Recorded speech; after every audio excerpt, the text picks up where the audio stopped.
Hi everyone. I want to talk to you today about an issue that's surprisingly prevalent in today's society, and that is male redundancy, suicide and depression.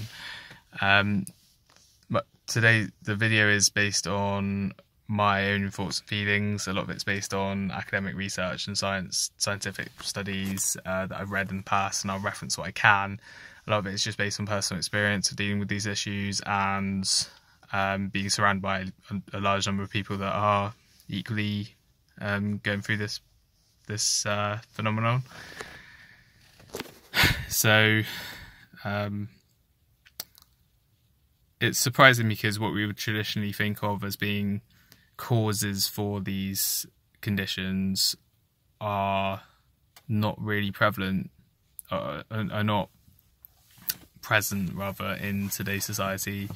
You think or as on as wide a scale as would be suggested by the figures. So to start off with, we can say that male redundancy is the largest killer of men aged under 45 in the UK. And yet we live in a society, like I say, where for the most part we generally have a decent existence, still have very high poverty rates relative to what would be ideal, but relative to history it really isn't. It's very low. We live a very good quality of life. So to me that's the first indicator that it isn't just based on conditions, or it isn't just a reaction to circumstance so much. It's more deep than that, and it's to do with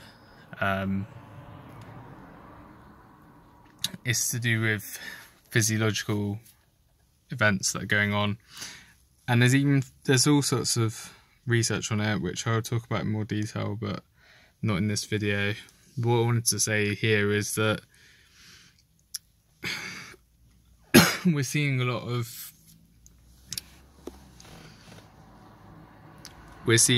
this rise, and I think the main purpose of it is because and this is men in particular, apparently 9 out of 10 male suicide attempts are successful in comparison to 8 out of 10 female suicide attempts being unsuccessful. The common observation there is that when men kill themselves, they do kill themselves, and it's a very deliberate attempt. It's not like a cry for help or some sort of desperate, attempts at gaining attention for something that's very serious, and to open up about their suffering and things like that. They literally have every intention of killing themselves and are successful in the vast majority of cases. And that's what makes it difficult, and that's what makes it significant to males in particular. So I'm not just trying to make it about men, and also being a young man, someone in that category, and someone that has gone through these experiences, it's the area that I feel comfortable talking about. So if we narrow it down to that, I think a lot of people, if we start with jobs, the job market is very hard. I mean, it's improved a great deal in the past few years, definitely, but we've gone through 10 years of a real struggle in terms of quality employment, and security of employment as well is absolutely,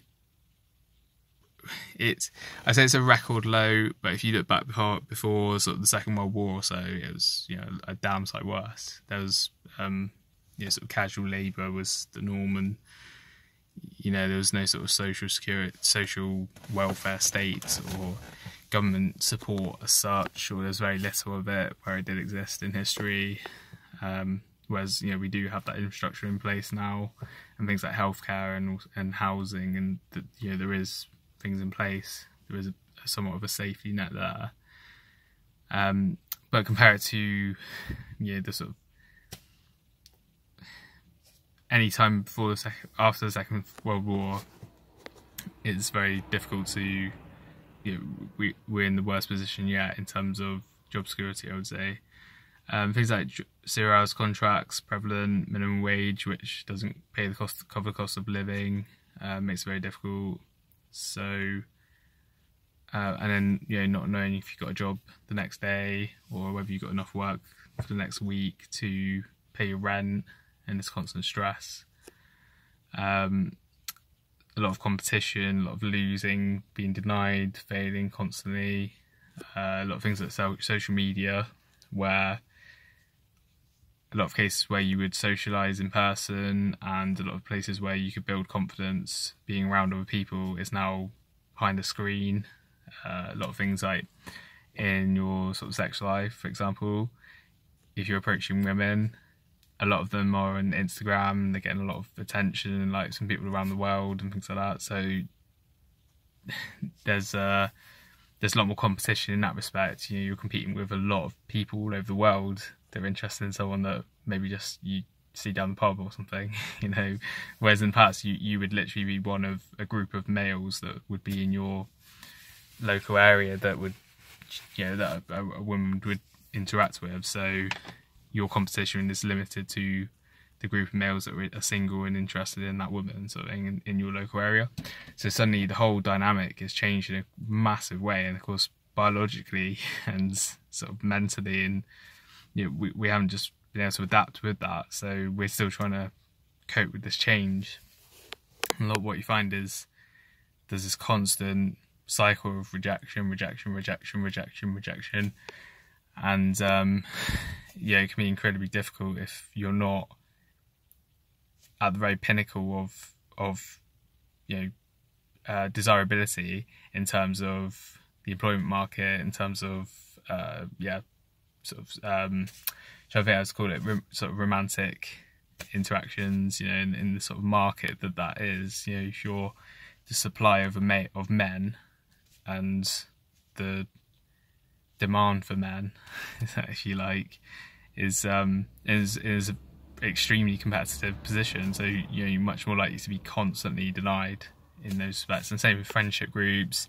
You know, people get, you know, they've got 5,000 friends on Facebook, they've got 50,000 followers on Instagram and all this stuff. They perceive themselves to have a lot more friends, and they have a lot more distraction away from real sort of social relationships, and those people can feel lonely. And it's also people that don't have, you know, tons of social media friends, aren't getting any sort of in-person interaction because a lot of people are so preoccupied with their online interaction, their online social lives, if you see what I mean. So in every sort of dimension of supply and demand of market that young men operate in, I think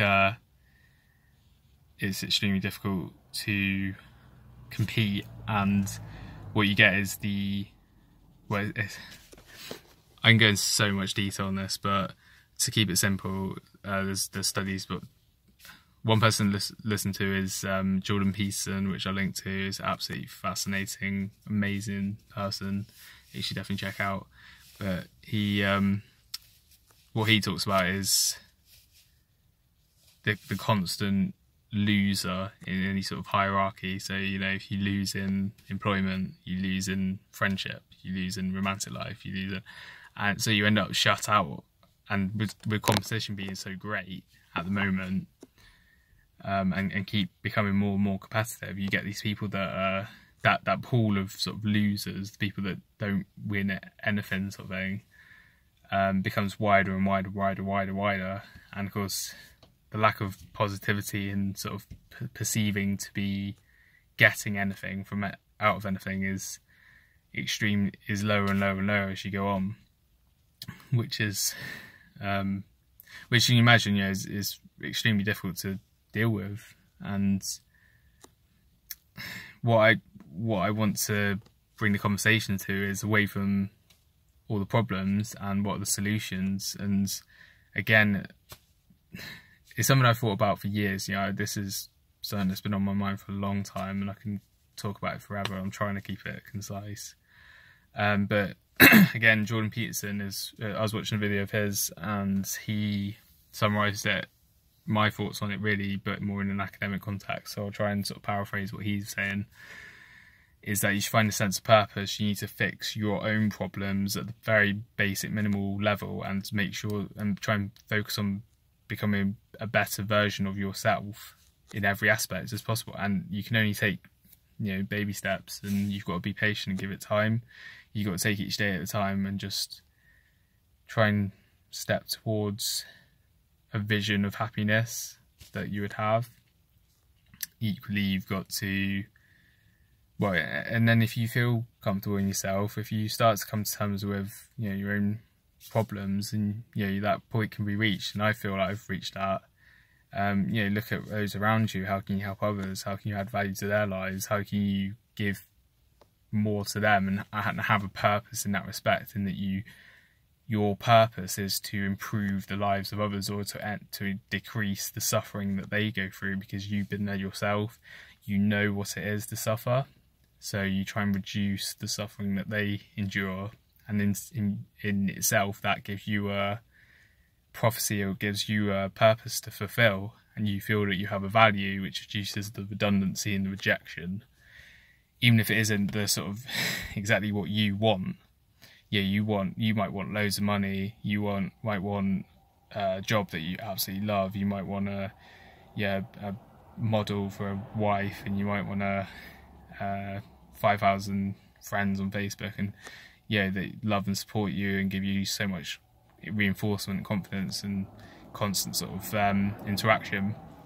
That might be success to you, but that can't be the bar. You have to just keep working at it and be optimistic, and that maybe that one day you'll achieve that, but it can't be about yourself. You have to get out of this selfish attitude of trying to get what you want, and you need to turn your attention to what could be done more immediately, and to give yourself a value to other people that need you. And that is in itself a noble purpose, and it's also incredibly powerful, because it gives you that good feeling that you seek when you help other people. It's that cheesy old thing, that cliche that, you help others, you get the warm fuzzy feeling, and people talk about it all the time, and I never really got it. But to me, there has to come a point where you look beyond yourself and your own needs, and you look at the very real problems that are going on around you, and you focus on those. And until you can get to that stage, I think you'll always be very unhappy. I mean, even if you got what you wanted, if you won the lottery and you got all the things you could possibly desire, you'll see that time and time again that happens, and people just become miserable, and they still kill themselves because they've lost any sort of purpose. They've lost the fight, they've lost the hunger, they've lost their purpose, they've lost their value. Their value to other people becomes people just trying to take from them. They're around sort of more shallow, materialistic people, perhaps. A lot of people struggle with that. There's a lot of things like that, and the way they look at things is that they've got what they wanted, but it's like, now what?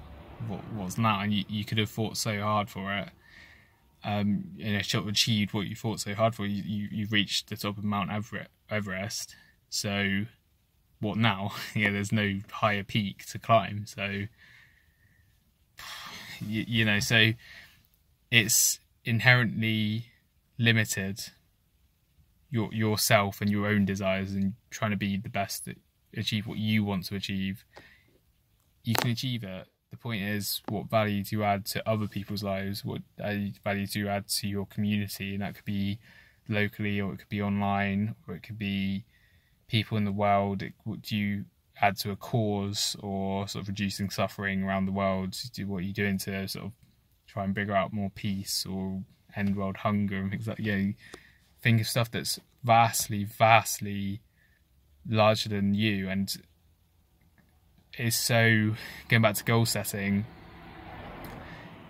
is so sort of unachievable that it gives you that constant hunger. You won't just achieve it and just fizzle out, because you're not going to end world hunger by yourself, but you can always keep striving to achieve it. I think that's the key to it. That's very important. So thanks for listening. I'll provide some more detail on it in later videos, but I think it's a good starting point to begin a sort of theme of conversation that I want to continue. So yeah,